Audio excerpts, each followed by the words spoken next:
everyone, and welcome to this very special live. It is not Saturday Noon Live, and it's not Yoga with Tara, but it's a special live. Oishi, hi Nike, hi, probably Tom Foolery, yay, he's live, and I'm so excited to be going live with the wonderful poet, probably Tom Foolery. So we are going to go live and introduce him. I'm waiting for amazing poet, probably Tom Foolery.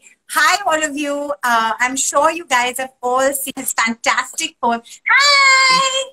Hello Tara, how's it going? Very good, Tom. How are you? Yeah, I'm great. I'm really happy to be speaking to you. I'm so excited to be speaking to you. And by the way, I have to ask, how do you are Tom, or is it T-O-M-O-S? Is it Thomas, or I know it's also probably Tom Foolery, but how would you like to be addressed? Tom is fine. My name is Thomas, which is a Welsh name. Yes. But yeah, no, Tom. I'm very happy with Tom. Excellent. So hi Tom, thank you so much for joining. I'm sure you know that not welcome. just are you are a global star. You have a huge following here in India, and really, I must tell you, I received your poem, The Great Realization, literally on 9 different WhatsApp groups. Tell me the one about the virus again, then I'll go to bed. But my boy, you're growing weary, sleepy thoughts about your head. Please, that one's my favourite. I promise just once more.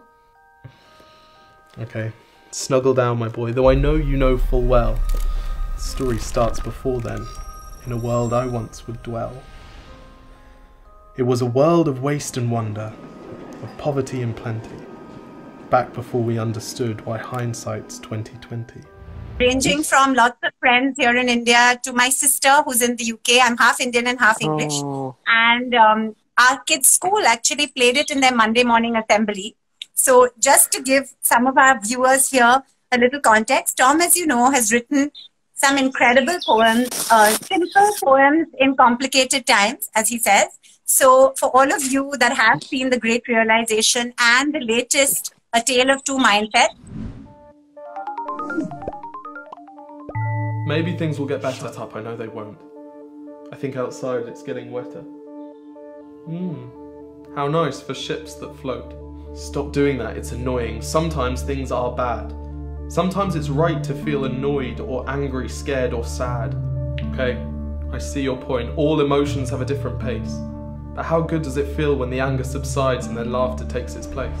my first question, Tom, is what inspired you to do this? You know, kind of everything. You know, really, when you try to be creative, you know, no matter what that is, and so many of the people watching this will have their own ways of being creative. You're just trying to stay alert all the time for the things that are going on around you and for the ways that you're feeling, particularly. Yeah. And you know, often expressing the way that you're feeling is useful to someone else. And all I was trying to do was I was noticing that around me, so much of the atmosphere had become, you know, really heavy with anxious fear, you know, kind of, you know, scared thoughts. And I suppose I was really determined to, if it was possible to find an optimistic way to look at this situation, then I wanted to. I didn't want to make light of this situation because I think it's, you know, really serious, and I think people are suffering and struggling, and it wasn't something to make light of. But I thought, if there is a way to find a shred of positivity in this situation, then it should be found. And that's what I was trying to do. And you know, you hit the nail on the head, because it resonated, and I think it resonated with everyone. The fact that, you know, as I mentioned, that the fact that everyone from all over the world was sharing it, including lots of very big celebrities here in India. I think you have a fan in Hrithik Roshan and Sonam and Dia. Many of them have actually They have fans shared in me. As I'm big fans. Yeah, so welcome to Bollywood, Tom. You're in India. So Love basically, it. I love the fact that they're so relatable. And what I think really shone through and shines through is the positivity without simplifying things. As you rightly said, it is a really difficult time. COVID and Corona has really given a shock to the whole world. There is a huge amount of suffering, but there's also hopefully positivity and hope. And I think perspective and how one deals with the situation helps a lot. So I relate to that. I also know that you actually were inspired, I think, by your little siblings, who everyone thinks are your children. My mother said, No, they're not my lovely children. father. He's got lovely little kids. I said, Mama, he looks a little young to have those little kids. But yes, I read that they are your siblings. And, Yeah, no, I but don't have any children. I know. And you know, the funny thing is our youngest son is called Kai. And I think No way. your brother's Kai. Yeah. Except ours is with a K and yours is with a C. So, I read that you were homeschooling them and trying to help with that. And that's how these amazing poems came about. So tell us a little bit about the homeschooling and how that happened. Well, I have a twin brother and sister who are 7. Yeah. You know, my father, my mother, and my sister are working in the hospital. So for long periods of the day, it's me and these guys at home, and you know, we get sent work by the school to do, but there are huge periods of the day when, you know, we need to find ways to have fun and to play and the best way that I can think of to do that is to come up with little projects. And so, you know, before COVID, the way I sustained myself was through making short videos for companies that they would put out on their social media platforms. And so, you know, I had experience of, you know, trying to tell stories in the space of a minute or 3 minutes or 4 minutes. And I've always loved writing poems. And so I decided, okay, right, let's, you know, my work has been disrupted. I'm not getting any work. I don't know what I'm going to do. Let's try and take whatever skills that I might have from my work and let's put it into, you know, just finding ways to keep ourselves busy. And so we set about, I would write these poems and I would try and get them to help me film them or to act in them. And, you know, we were just doing it for us, really. But obviously now I'm speaking to people in India, and that is incredible. That is so exciting. And I believe you have like Jennifer Aniston, Drew Barrymore. So I hope they're following you, so they're watching this live, because I also want to like break into that world, if you know what I mean. No, honestly, I think it's amazing how children can inspire you to do things like that. I mean, I'm nothing and not a patch on you, but I actually started my show 10 years ago to be with the kids and work. And it was all thanks to the kids that I kind of created a show about being a mom. So I think kids play a big part in that. Now you've actually taken on some really heavy themes. So as much as, you know, you're young and you're clearly very positive and full of amazing energy, I think you're also very much a thinker, and you've actually addressed some really important issues, whether it's been, you know, the corporate greed or destruction of the environment, and you know, things like families not perhaps spending enough time together. You see, the people came up with companies to trade across all lands, but they swelled and got much bigger than we ever could have planned. We'd always had our wants, but now it got so quick. You could have anything you dreamed of in a day, and with a click. We noticed families had stopped talking. That's not to say they never spoke, but the meaning must have melted and the work-life balance broke. So tell us a bit about that. As in, were these thoughts that you had before, or do you think that COVID kind of made you think of them, or, you know, how did you? No, I've been thinking about these things for a while, you know, and you know, everyone. I do think it's a mistake to try and compare situations, because you know, all of us will have aspects of our life in which we're incredibly lucky, and aspects of our life that we believe are our challenges. And you know, and yet also I feel like there's a huge gap, there's a huge lack of you know, fairness in our societies, and actually a lack of moderation. You know, I feel like we are heading dangerously close to living within pure excess. So, Yes. you know, whether that's our work-life balance, or whether that's our society's attitude to wealth distribution, or whether that's, Yes. you know, whether that's the amount of times we get on an aeroplane every year, or whether that's the amount we recycle or leave our lights on, or do so many things that are useful to others and to ourselves. And so, you know, I'm not suggesting that we go back to the dark ages. You know, so many of these technologies, like the fact that I'm able to sit in my garden and chat to you in India, I think is one of the most exciting technological advancements in the world.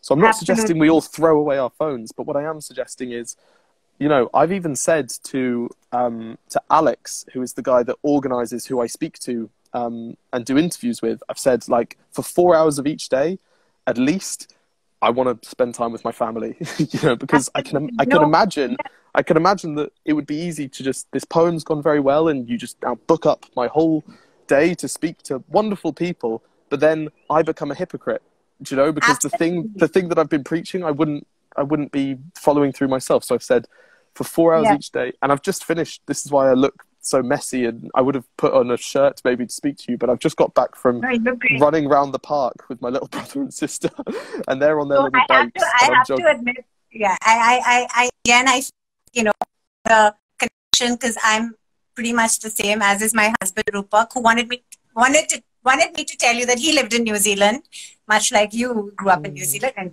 so I also honestly insist that the kids have some outside play, and we're very fortunate to have a small area which the kids are allowed to go into. But in Bombay currently, in Mumbai, the lockdown is really strict, so people aren't allowed out at all.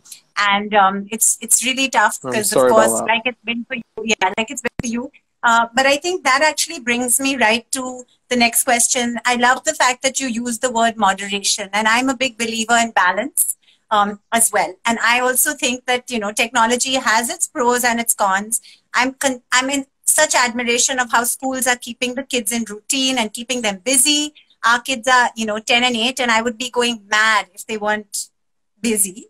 Having said that, I'm always grappling with how much is too much. So I get the whole point of needing to be out as well, without sort of blanket saying no screen.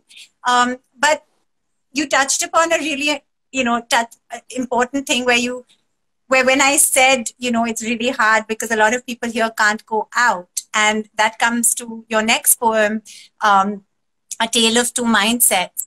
I find that also so relatable, how 1 minute you're feeling positive and you're like, I'm doing yoga classes, I feel good, I hope other people feel good. And the next minute, and I'm not just saying this, but we live in India where, you know, the disparities are really extreme. And I mean, you see it, you know, I'm going to turn the camera in a minute to show you what we look at, only because there is a huge amount of empathy, but you also, I feel sometimes that there's no way I can feel sorry for myself, because just look outside and how sad it is for so many people, you know, migrant workers not being able to get home and so many things like that. So tell me about your poem about, you know, the pessimist and the optimist, and how did that happen?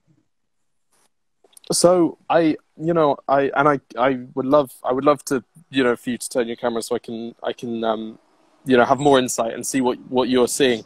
I think that the reason behind this poem is I've been asked in a few interviews, so you're spreading a message of positivity. Does that mean that you are an optimist? And I actually don't think that they're self-defining categories. I don't think there's an amount of people that are optimists and everyone who's sad is a pessimist. I feel like we're all both, and it's a sliding scale. And at one moment of the day, you can be seeing the joyful things in life, and you can be, you know, really embracing that.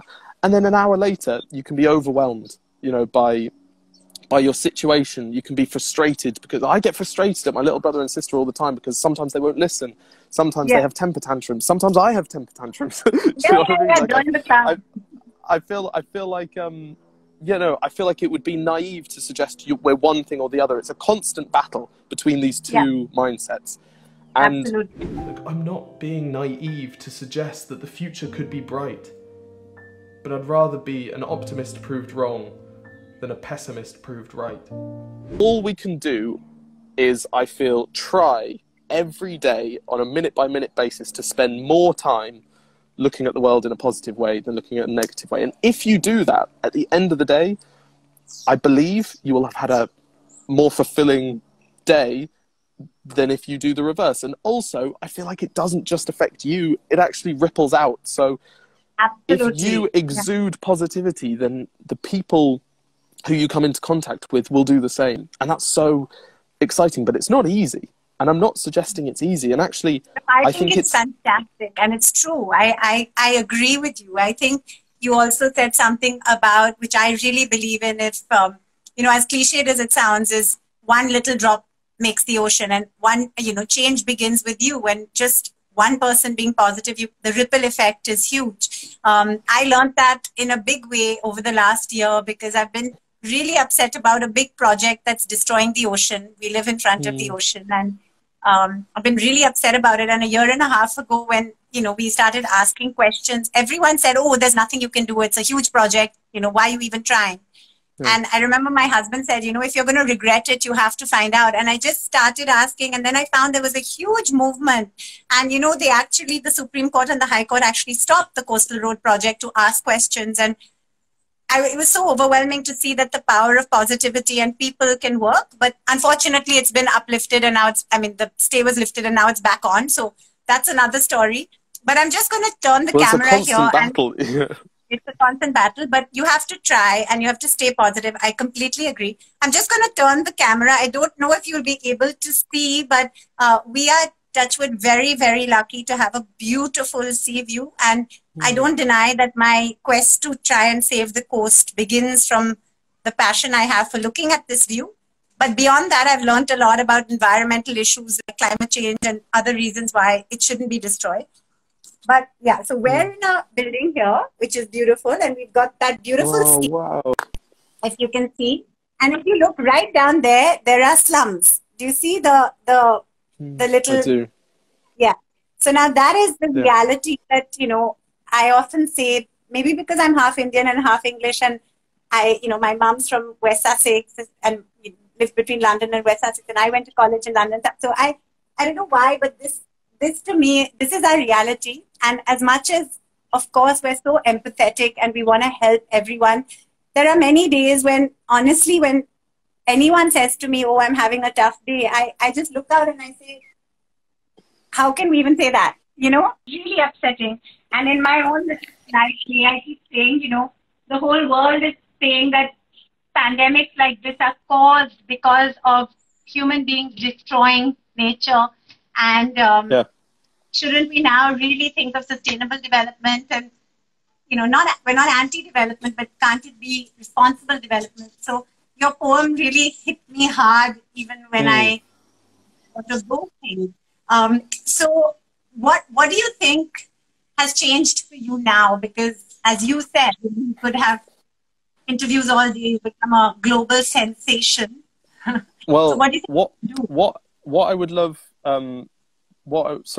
I lost a little bit of what you were saying because I think the internet wasn't faithful to us, but I was able to see what you were showing me. And I think what I was trying to make sure that I presented in the second poem, The Tale of Two Mindsets, as well, was that, you know, I went to India once when I was 13. My dad is an epidemiologist, and he was doing a randomized controlled trial to when people get hit by cars and they begin to bleed to death. He was trying to find a way of reducing that, and he was trying to recruit Indian hospitals, and he had the opportunity to take me with him. So I went to Goa, and I was only 13, but I remember my main observation was the stark contrast in how the very, very wealthy and the very, very the very poor lived in India. And we don't see as stark a contrast like that in the UK. We really don't. And, you know, in India, it was very memorable to me. The thing that I was trying to attack in the Tale of Two Mindsets poem is that, you know, we live in an unequal world, and any steps we can take to, you know, bring bring that more towards a level playing field, I think are positive steps that we should and we must take. On the other side, I also think, you know, we spend so much of our time comparing ourselves to other people, and it's so important to, you know, try and find a state of mind in which, you know, you can work to improve the situation for the people you share this world with, without spending too much time, you know, just feeling guilty, you know, for the situation you've been given. Because actually none of us control the situation we're born into. We're born into this world as children, and we don't, you know, you don't pick the situation that you're born into, but you do have power and you do have agency over what you do with it. So if you're born into a situation that you feel you were incredibly lucky, don't waste that. You know, you actually have the ability to make things better for other people, and that's your responsibility. But I think feeling guilty is not actually helpful to anyone. So, and I think that's a very good point, because the reality is, in a country like India, it comprises of all types. And I say that because, you know, there is a tendency, and I'm half English, so I feel I can say this because I also have that, I guess, Western side, that, you know, there is a tendency to think of it only as the poor, you know, which it isn't. There are actually very, very, very wealthy, and it's also, you know, there's huge amounts of advancement and development and all that. And I think that the key is to actually see that totality. And as you said, everything said in the Gita, which is the religious text, it says how actually feeling sorry for someone is in itself an act of selfishness, because you're kind of assuming that you're better off. Of course, because you're bettering yourself. You're saying, I'm up here and you're down there and I feel sorry for you. And that's not helpful. That's not helpful. Exactly. If anything, that's harmful. And so what's more interesting is thinking, wow, you know, I have been born into a world that is throwing opportunities my way. How can I be useful with them? You know, how can I take these, you know, this positive situation that I've got at my fingertips and make the game, you know, more accessible to others, you know, this game of life that we're all playing. And that's got to be more interesting than sitting there feeling sorry, you know, for people, because I think that's an insidious thought. Absolutely. And I think that also goes into the fact that, say, if you're having a run and you're enjoying your time with your siblings, or if I'm doing a yoga class and I'm wearing something that someone just sent me, that's fine too. It's making you feel positive and it's making other people feel positive. I think the thing is, when there is a crisis situation, it's very easy for other people to sort of say, oh, how can you be smiling when this is going on? And that is actually the problem. I think judgment, those kind of, you know, I mean, you're aware and you're helping, but you don't constantly have to be. Yeah, and I think, you know, I'm a firm believer of there's a time and a place for every emotion. You know, if someone has just lost, you know, someone that's very dear to them, or if they've gone out of business, or if they're struggling, or if they're facing some hardship, I'm not suggesting that you go up to them with a big grin on your face and go, cheer up, buddy. You know, that would be deeply inappropriate. What I am suggesting, though, is the way that you project into the world your emotions can actually lift other people up, right? And it's different. It's not suggesting that if you're sad, that's bad, and that shouldn't be the case. It's saying, listen, there's a time for grief, and there's a time to be thankful, right? Yeah. And if we can tune in and recognize to when each of those times are, that's got to be, you know, all we can do is the best that we possibly can with the time that is given to us, right? So that's it. Absolutely. Now, Tom, I know that you've had so many offers to write children's books and even feature films, and I know you went to film school, so I'm sure you've got lots of things brewing, you know, about what you're going to do. And I don't know if this is true, but I read that you used to do live gigs, and you feel now you've actually got a way bigger audience thanks to social media and technology, and, as you said, the fact that these poems have gone everywhere. So what are your next steps? So what are you thinking of next? I mean, you know, if you have ideas that you want to share with people, and you know, suddenly by accident I've found a means of communicating my ideas with people who, you know, not even just live near me, you know, people who live in, like, dotted all around this whole planet, then that is, you know, that's a situation that I think, you know, I wouldn't use the word responsibility, but I feel like if, as long as people are finding my ideas useful, I should keep presenting them. As soon as people stop finding my ideas useful, they should go and listen to someone else, and I should have a think about how I can be useful again, you know? And so that's it. Because reinvention is such a big part of the creative process. And I think so many people now in lockdown are thinking of reinvention. And I think you know, lockdown has perhaps, you know, without sounding insensitive to anything or anyone, I think it is actually also giving people some opportunities perhaps that they wouldn't have thought of before. So I think, as you say in the poem, The Great Realization, there's such a lot of self-reflection, spending more time with our families, doing stuff like this. You know, I would have wanted to chat to you. I would have waited till we made a trip to the UK. I would have waited and I would have thought, oh, he's not going to talk to me. And it's only because, honestly, of lockdown that I actually said, message on Instagram. And I'm so grateful that you responded the way you did, because I think it just makes the world smaller, and it just makes us realize that wherever we are, whatever we're doing, we all have so many common emotions, and so much we can do to help each other and entertain each other. Definitely. So on that note, I wanted to tell you also that my dad was an author and a playwright, and before he passed away, he wrote a little book for our kids called Songs for My Grandchildren. And later I'll send you and taught them how to say that, to count. So I think, again, there's so many things that I feel like we have, you know, sort of in common. Of course, I'm not a good writer, of course. So I think now, if it's okay, I'm going to let some of our viewers ask a few things, if that's all right. Of course, that's okay, yeah. I'm just gonna, and bear with me, if for any reason anything gets stuck or anything, I'm not very tech savvy. I will apologize profusely if anything suddenly gets disconnected, but I'm going to try and just scroll around and see. So we have a lot of people here, Tom. We've got Nikita saying, love the 2020 video. We've got Prashant saying hi. Jamie saying the world needs more magic. Do you see what I see?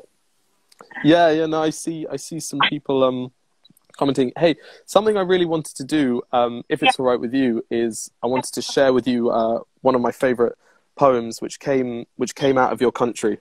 Oh, please! I was waiting to have you read something. So that would be amazing. Please do. I have loved this poem for a really long time because I just think it's one of the most beautiful, compact summations of an idea. Yeah. So it's by a poet called Tagore, and it goes like this. He says, "When the mind is without fear and the head held high, where knowledge is free, where the world has not been broken up into fragments by narrow domestic walls, where words come out of the depth of truth, where tireless striving stretches its arms towards perfection, where the clear stream of reason has not lost its way into the dreary desert sand of dead habit, where the mind is led forward into the ever-widening thought and action, into that heaven of freedom, my father, let my country awake." And, you know, that is one of... I didn't do it justice in the reading just then, but that is just one of the most beautiful ideas that I've ever thought that someone has ever put into words, you know, and so I thank your country for producing such a great thinker. That is so lovely. I have tears in my eyes, and I must say, you seem very mature for your age. Although I can I be feel immature. like I can be immature as well. When I'm in the right company, I can be very immature. Yeah. I told my husband we're the same sort of age. He said, Tara, forget that. I'm not. I'm apparently older, but anyway, forget that. But that was absolutely beautiful. And I know one of your favorite authors is Roald Dahl. I think I read that somewhere. So a little anecdote. My granddad, my English granddad, was a publisher with Heinemann, and he actually published Roald Dahl. And for a while, and we found a little note that apparently of them on some cruise and how he wooed him to the company. So when I read that, I thought, oh my gosh, when you come to India, when we come to the UK, we must meet. And, I'd love that. I would love that so much. Do you have any questions for us here in India? How do you feel? How do you feel your leaders are handling this situation? So, to be very honest, I'm not a very political sort of person, and I thought I was a bit of a scaredy cat till year before last, when I felt I have to speak up if I feel something politely. Yeah. Again, each to their own, and the way you do it is your way. Yeah. I think honestly, very strict lockdown was a very important and a good decision here in India because of the sheer numbers and, as we discussed, dense population, and because of the disparities that we've spoken about. The reality is, stay home, stay safe, stay positive is a luxury for so many people here who don't have a home to stay safe in. So, the truth is that it's a very, very, very difficult decision to have made because there are so many people who are going hungry, who are daily wage earners, who do not have the ability to stay home for a while without earning. So I think it's been a very difficult decision, but I do think, and again, I mean, you read so many different reports, but I do think from the latest stuff I've read that the curve has slightly flattened, and the whole purpose of giving healthcare, giving healthcare enough time to set up more facilities, I think that has been happening, and there's more testing. So I think the strict lockdown has been a good thing. I do think that there has to be a lot more done for the migrant workers and for the very, very, underprivileged people who really, really do need, who need, a lot of help. They've also announced some economic, some stimulus packages. I don't know all the details about that, but I'm sure that will be helpful for businesses and people. So yeah, by and large, I think the decisions have been good. Of course, there are always little things that there are lots of memes and TikTok videos about something like, Same here. I know. I also love your poem about clapping for the healthcare workers, and of course your family, your parents and your sister work in hospitals. I feel really emotional. I don't know what to say. Maybe there's some dust in my eye that just won't go away, but my glass is half full and it's staying that way since the night that my street started clapping. So I'm sure that, how are they, by the way? How have they been finding it? They're great. I think it's interesting about the clapping poem because I truly believe that there is something beautiful about saying thank you to the people in our society who are doing that work. Since releasing that poem, the way that I think about it has evolved. I still think there's something beautiful about clapping for the people in our society who are working on the front lines. However, I also feel like this is not a situation that only depends on the doctors and the medical profession. I feel like they have to play their part. And their part is to be on the front line dealing with the immediate physical effects of coronavirus. However, the more I started to think about it, I've started to think, well, that doesn't mean that the artists in our society should just wait it out at home. I feel like we have a responsibility as well. Like my mum, dad and sister are going to work in the hospitals and I applaud that. But I also feel like if I'm going to be stuck at home, I don't just want to be watching television all day or looking at the world pass me by out my window. I want to think about ways that I can be useful, because I don't have those skills. I can write poems, right? I And think that's great. Absolutely. I think everyone can help in their own way.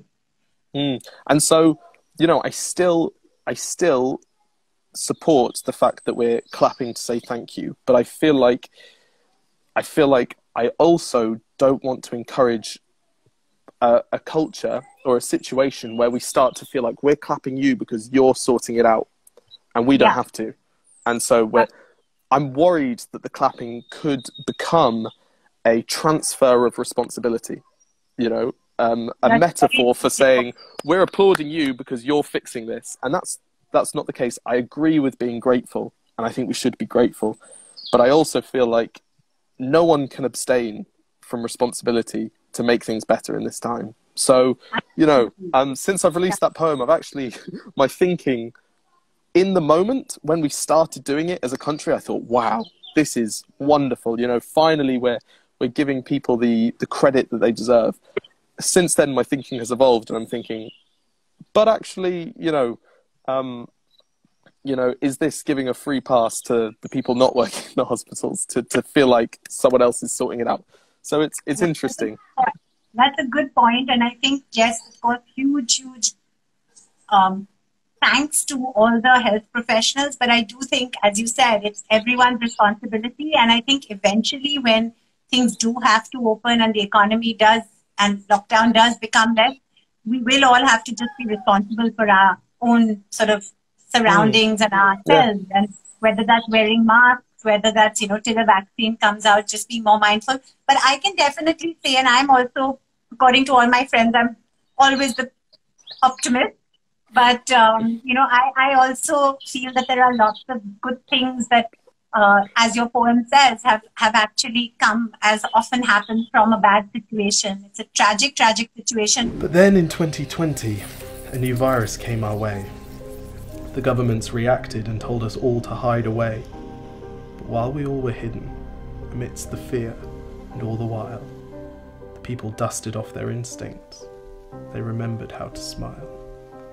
They started clapping to say thank you. I do think the fact that we're all working from home, my husband is spending more time with the kids than he perhaps ever has. I've been so amazed by children, and the fact that they don't seem to complain. I don't want to speak too soon, but they seem to live in the moment, and I think there's so much to learn from them, because I literally expected them to be saying, it's not fair, why is this happening? And we haven't had that. So enjoying being, I don't know, with us, although of course there are huge fights that happen too.